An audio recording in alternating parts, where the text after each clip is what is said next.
కుటుంబం నాశనం అయిపోతుంది. నాశనం అయిపోయింది. సారాయి వద్దు. నా కాళ్ళు చనిపోయింది. నా కుటుంబం ఆడుకుపోతుంది. వద్దే ఈడ. వద్దే ఎత్తండి. దంత పిల్లగాయలు పెట్టుకున్నవాడు నాకు వచ్చి వాళ్ళు కొడతా ఉన్నారు. చంపేస్తానని చెప్తున్నారు. ఎందుకు ఈ సారాయి గడ ఈడ?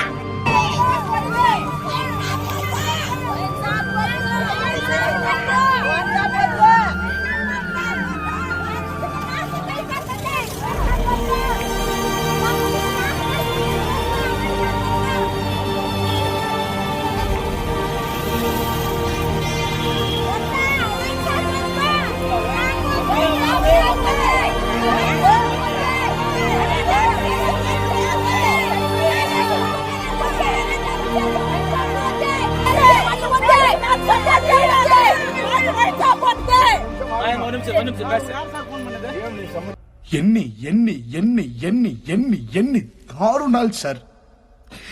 నీచాతి నీచంగా క్రూరాతి క్రూరంగా జరుగుతున్నాయి.